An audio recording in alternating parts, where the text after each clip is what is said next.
Effort plays a big part in your life accomplishments. It shines through in your passions and oftentimes, if met with persistence, can lead to accomplishment. However, regardless of how much effort you put into things, life does not provide everyone with an equal playing field. While many things in life are within your control, sometimes the most meaningful factors like family are not. Being born with the privilege of living in Los Gatos is one of the best things to happen to me. I say this because of the people. However, the downside of living in the bubble is the unrealistic vision of a perfect family. The first time I knew that my family differed from this flawless vision of what a family is supposed to be was in middle school.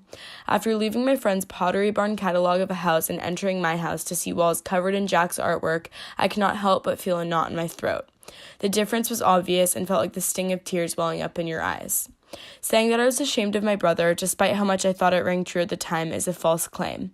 In reality, I was ignorant to believe that a perfect family existed in the first place.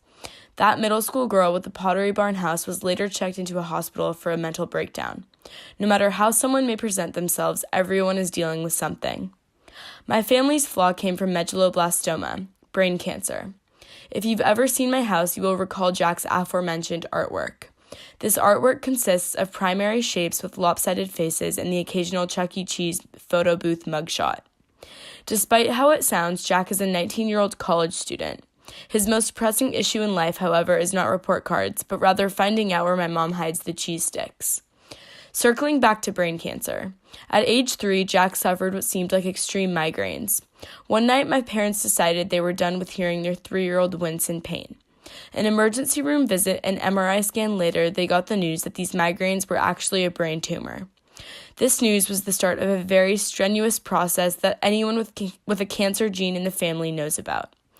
Perhaps the worst part of the process came when my parents had to make a call.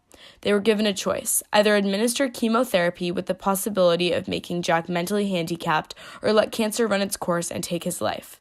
Of course, my parents went with the chemo option. This option, although it saved Jack's life, has brought its own challenges. Jack went blind for a week. The stress of the situation cost my parents, among other things, their marriage. I didn't get to see my family for weeks on end and was raised primarily by my grandparents. Despite what every doctor told my parents, Jack miraculously got his vision back. I like to make a connection between Jack's temporary blindness and how this seemingly dreadful situation affected me on the long run. Although I can not recall life at the time of Jack's diagnosis, I imagine it was not an ideal experience for me, or really anyone for that matter. I missed out on a crucial part of parental bonding, which has left me with an emotional detachment disorder. Despite the fact that having an autistic sibling compromised parts of my childhood, it also equipped me with tools that I otherwise would have never developed. It showed me that talents are born from struggle. Of course, having a sibling with normal cognitive skills is a blessing. However, having Jack in my life has given me a unique outlook. My articulation and communication skills have been advanced from a young age. I have had to explain the complexities of a breathing machine countless times to clueless babysitters. I have had to call 911 during my brother's fainting spells and follow their directions with precision and accuracy. Despite the frustration and confusion that comes with having an autistic sibling, Jack gave me a talent that sets me apart from other people my age, that being my voice. In addition, Jack has shown me the truth of strength in communities. Every Sunday, I am on a sunny baseball field coaching Jack's Little League team. I do not consider this volunteering because it implies that I am the one giving help, but in reality, I am gaining just as much from the experience. This community of individuals, each with a different disability, is an example of turning a seemingly hopeless situation into one that promotes growth. Every year, families join the team that has consistently given me a sense of belonging.